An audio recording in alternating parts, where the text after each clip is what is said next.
여러분 안녕하십니까? 다시 찾아주셔서 감사합니다. 오늘 시간에는 저번 시간에 이어 공포의 북한 해커 부대에 대해 말씀드릴까 합니다.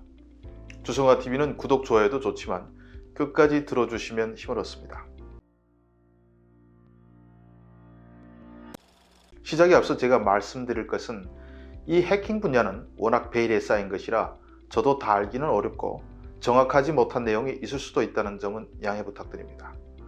다만 제가 과거 해외에 나온 북한 IT 인력을 최초로 제 돈을 들여 한국으로 탈북시켜 데려온 사람이고 또 해외에 나와 있는 IT 인력과 해커들과 연락도 많이 했었기 때문에 확실한 것만 말씀드리겠습니다.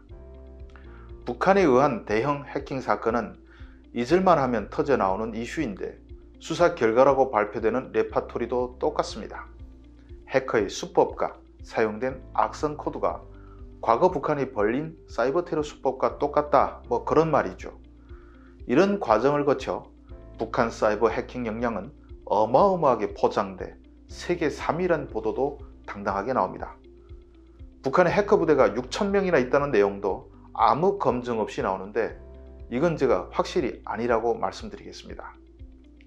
북한이 해킹에 눈을 뜬 것은 1990년대 후반부터입니다.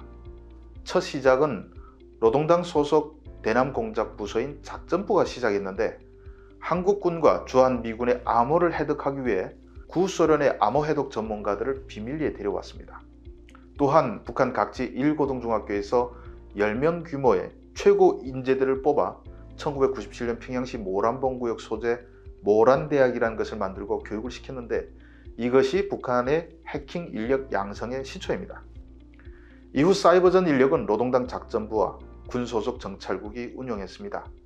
2009년 초 노동당과 군에서 운영하던 대남 해외공작기구가 통합되면서 모두 정찰총국 소속이 됐는데 이때만 해도 각각 수십 명 규모의 부대로 합쳐도 100명이 되지 않았습니다. 당시 작전부 소속 해커들이 실력이 더 나았습니다. 군 소속의 미림대에서 해커들을 양성한다고 외부에 알려져 있지만 미림대 졸업생들은 군 자동화 장비 담당이 태반이고 실력도 없어 해커로 쓸 수준이 못 되고 지금도 그렇습니다.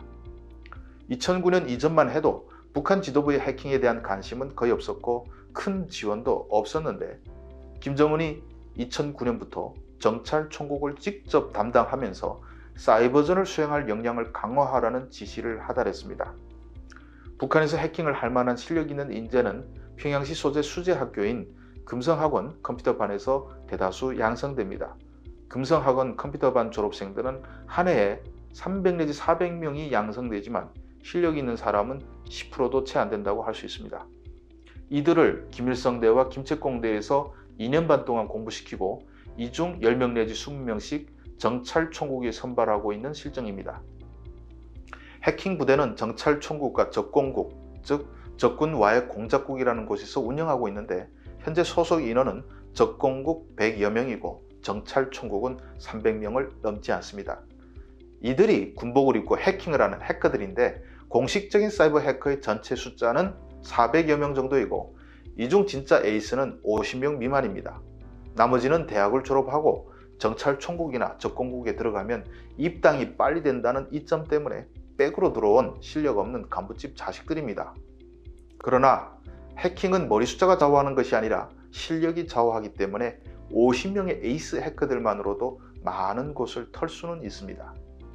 금성 출신들은 어렸을 때부터 코딩을 하다 나니 몸에 푹 뱄는데 다른 사람들에 비해 개발 속도나 새 것을 배우는 속도가 매우 빠르고 차원이 다릅니다. 그 중에서도 제일 실력 있는 사람을 해마다 3명씩만 뽑아 해커로 만들어도 북의 전반적인 해킹 능력은 순식간에 올라갑니다. 정찰총국은 한국과 미국의 보안 시스템을 뚫고 들어가는 고난도의 작업을 수행하는 것을 기본 목표로 합니다. 요즘 화제가 되고 있는 디도스 공격이나 해킹 메일 작성하는 정도는 난이도가 높지 않아서 누구나 할 수 있는데 정찰총국의 관심사는 이곳에 있지 않습니다. 해킹 메일 보내서 정보 빼내는 것은 적공국 소행일 가능성이 높은데 탈북민 정보를 탈취해 이들을 협박해 정보원으로 포섭하는 공작도 이들이 합니다.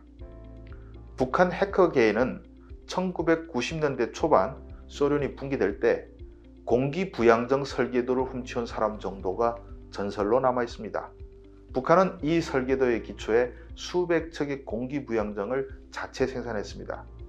한국 청와대나 국방부의 비밀 자료도 가끔 해킹에 성공할 때가 있지만 이런 자료들엔 비밀번호가 걸려 있어 이걸 거의 풀지는 못한다고 합니다. 정찰총국의 고민은 인재난인데 요즘은 금성 졸업생들이 정찰총국에 잘 가려 하지 않습니다. 해킹을 해봐야 돈을 못 벌기 때문입니다. 북한 해커들은 어떻게 하나 정찰총국과 적공국을 벗어나려 합니다. 장교로 근무해봐야 돈을 줍니까? 해킹 성공해봐야 돈 주지 않습니다. 반면에 해외에 외화벌이 하러 나간 친구들은 매달 많으면 수천 달러씩 버니 그게 엄청 더 부러운 것입니다. 그런 이유로 실력 있는 인재들은 해커보다는 돈 많이 버는 힘 있는 회사에 쏠립니다. 이를테면 정성화 같은 사람 밑에 들어가려 하는 것입니다. 물론 정찰총국 소속으로 간혹 해외에 파견되지만 이럴 때는 성과용 몇 개를 해킹하고 나머지 시간엔 몰래 돈을 벌기 위한 부업에 몰두합니다. 그러니 공식적인 군사용 및 대남작전용 해커부대 규모는 400명 정도로 우리 예상보다는 크게 사이즈가 작다는 것입니다. 문제는 IT 외화벌이로 나온 사람들인데 이들을 우리가 해커라고 할 수 있을지 여부입니다. 이들은 전성기 때 1000명을 넘었습니다. 이들은 주로 중국 기업 사이트 개발 및 관리를 해주고 해외에 인기 있는 상품이 나오면 설계도를 복사해 중국산 짝퉁 만들어주고 돈을 법니다. 그런데 큰 돈을 벌기 위해 비트코인이나 외국 은행 해킹하는 자들도 꼭 있는 것입니다. 정성화 같은 사람의 지시에 따라서 특별히 도둑질하는 해커로 움직이는 자들이 있을 것인데 이 규모를 저는 알지 못합니다. 이들도 엄연히 해커이긴 한데 아마 그 숫자는 많지는 않을 것으로 추산됩니다. 이상 오늘 북한 해커들에 대한 간략한 브리핑을 마쳤습니다. 이 주제에 대해서는 할 이야기가 많지만 나중에 기회되면 재미있는 일화들 중심으로 많이 말씀드리겠습니다. 시청해 주셔서 감사합니다.